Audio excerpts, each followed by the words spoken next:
صلو علی الحبیب صلی اللہ تعالی علی محمد صلی اللہ علیہ وسلم۔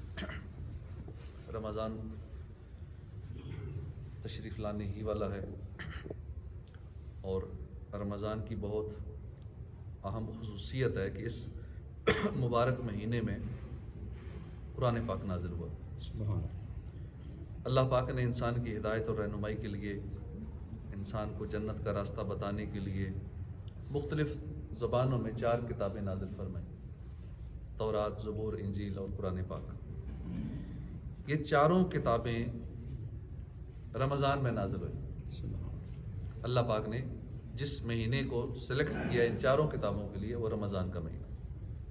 مسند امام احمد کی روایت ہے، اللہ کے آخری نبی صلی اللہ علیہ وسلم نے فرمایا، ابراہیم علیہ السلام کے صحیفے رمضان کی پہلی رات نازل ہوئے، تورات شریف رمضان کی 7ویں رات نازل ہوئی، انجیل شریف رمضان کی 14ویں رات نازل ہوئی، اور مصنف ابن ابی شیبہ کی روایت میں ہے کہ زبور شریف رمضان کی 6 تاریخ کو نازل ہوئی۔ باقی رہا قرآن پاک، تو اللہ پاک نے رمضان کا تعارف ہی ان الفاظ کے ساتھ کروایا کہ رمضان کا مہینہ جس میں قرآن نازل ہوا، انزل فیہ القرآن، رمضان کا مہینہ جس میں قرآن اترا۔ قرآن کریم کے نازل ہونے کی ابتدا رمضان میں ہوئی۔ مکمل قرآن کریم رمضان کی شب قدر میں لوح محفوظ سے آسمان دنیا کی طرف اتارا گیا اور بیت العزت میں رہا۔ پھر وقتاً فوقتاً حکمت کے مطابق تھوڑا تھوڑا جبریل امین لاتے رہے جیسے اللہ کو منظور ہوا، اور 23 سال کا عرصہ لگا قرآن پاک کے نزول میں۔ اب یہاں ایک ایمان افروز بات یہ ہے کہ اللہ پاک نے قرآن کریم نازل فرمایا، کب نازل ہوا؟ رمضان میں۔ کس پر نازل ہوا؟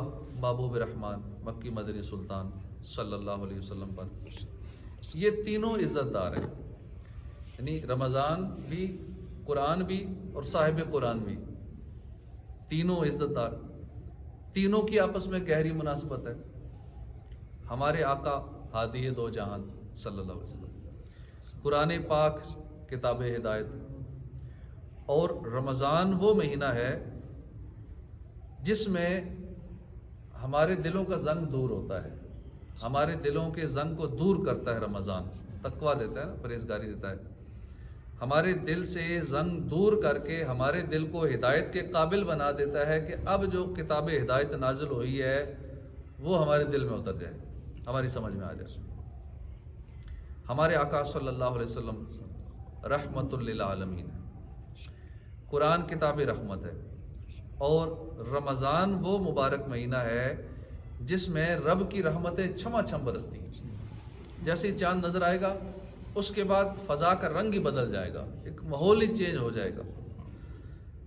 ہمارے آقا سخیوں کے سردار ہیں، منہ مانگی عطا فرماتے ہیں، بلکہ مانگ سے زیادہ نوازتے ہیں، کوئی قطرہ مانگے تو دریا دیتے ہیں، اتنا دیتے ہیں کمی رہتی نہیں ہے۔ ایسے ہی قرآن بھی بڑا کریم ہے، قرآن بھی بڑا سخی ہے، ایک حرف پڑھو 10 نیکیاں مل جاتی ہیں۔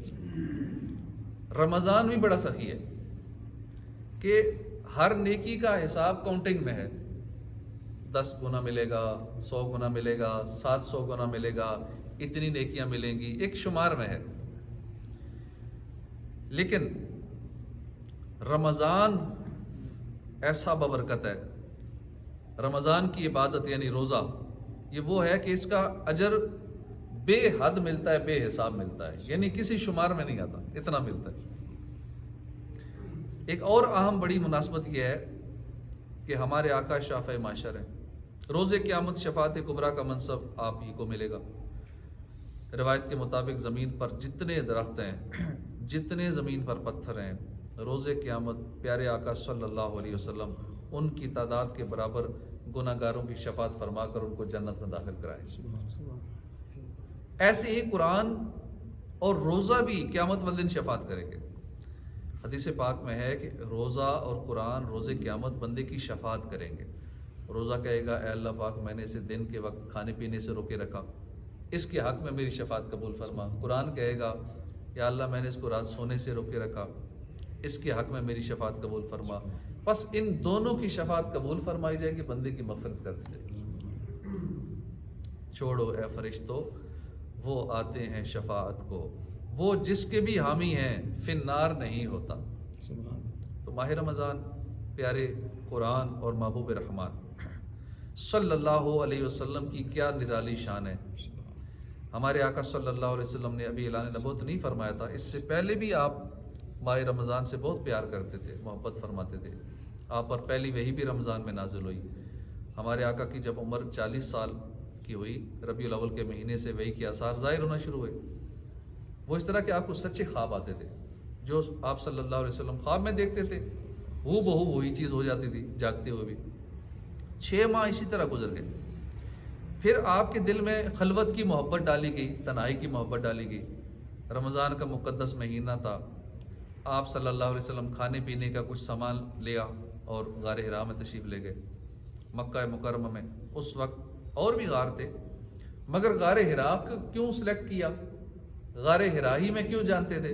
کیونکہ وہاں سے کعبہ صاف نظر آتا تھا، کعبے کی زیارت ہوتی۔ آپ صلی اللہ علیہ وسلم نے کچھ دن غار حرا میں قیام فرمایا، اللہ کی یاد میں عبادت میں مصروف رہے۔ پھر گھر تشریف لائے، مسلمانوں کی پیاری امی جان حضرت خدیجہ نے کھانے پینے کے لیے کچھ ساتھ باندھ دیا، آپ پھر غار حرا میں تشریف لے گئے۔ کافی دن یہ سلسلہ جاری رہا۔ یہ رمضان کے آخری عشرے کی ایک رات تھی، پیارے نبی صلی اللہ علیہ وسلم غار حرا ہی میں تشریف فرماتے کہ اللہ کے حکم سے جبریل امین پہلی وحی لے کر حاضر ہو کہ پڑھو، اقرا، پڑھو اپنے رب کے نام سے جس نے پیدا کیا۔ تو مبارک مہینہ رمضان کتنا برکتوں والا، عظمتوں والا، فضیلتوں والا ہے کہ رب کریم نے مخلوق کی ہدایت کے لیے قرآن کریم نازل کرنے کے لیے اسی مہینے کا انتخاب فرمایا۔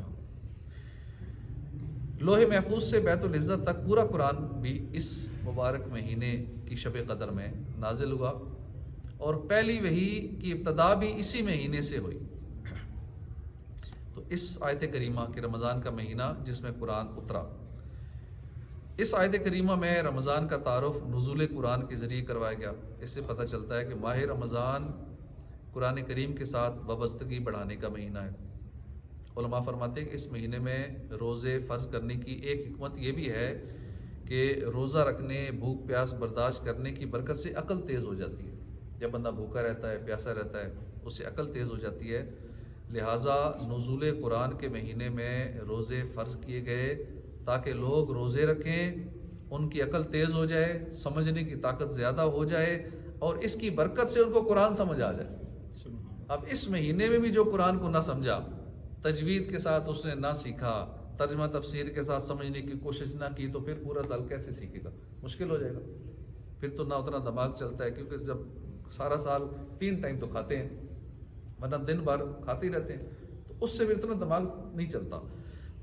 روزے رکھنے سے، کم کھانے سے عقل تیز ہو جاتی ہے، قرآن کو سمجھنا آسان ہو جاتا ہے۔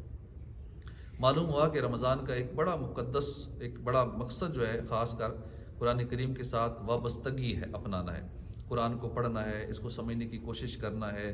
ہمارے آقا صلی اللہ علیہ وسلم خود صاحب قرآن ہے، قرآن آپ ہی پر نازل ہوا، تو آپ صلی اللہ علیہ وسلم کا تو لمحہ لمحہ قرآن کے نور میں بسا رہتا تھا۔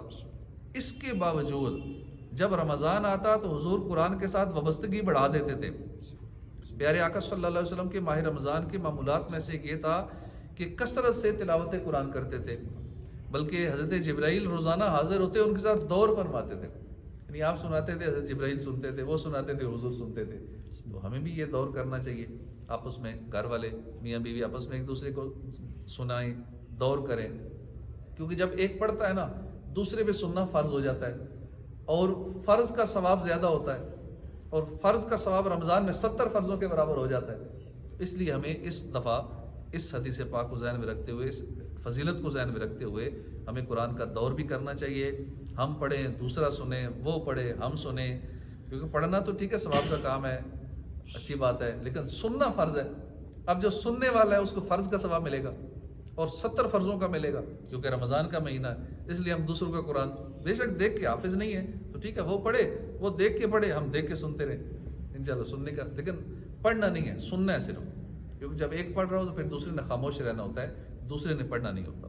تو اللہ پاک ہمیں قرآن کی سچی محبت نصیب فرمائے، اور افضل ترین جو عبادت ہمارے آقا صلی اللہ علیہ وسلم فرمائے کہ افضل و عبادت امتی قراءۃ القرآن، قرآن کریم میری امت کی افضل ترین عبادت ہے۔ تلاوت کا سلسلہ میں زیادہ کر دینا چاہیے، ہو سکے تو ہر نماز سے پہلے آدھا گھنٹہ ایک روٹین بنا لے، صرف نماز سے پہلے اگر آدھا گھنٹہ پڑھ لینا تو انشاءاللہ اس مہینے میں آرام سکون سے ختم قرآن ہو جائے گا، اور زیادہ کرنا چاہیں تو اپنی ٹائمنگ بڑھا دیں زیادہ ختم قرآن پڑھنے تو اللہ پاک ہمیں قرآن کی تلاوت کثرت سے کرنے کی، قرآن سیکھنے کی توفیق عطا فرمائے، آمین بجاہ النبی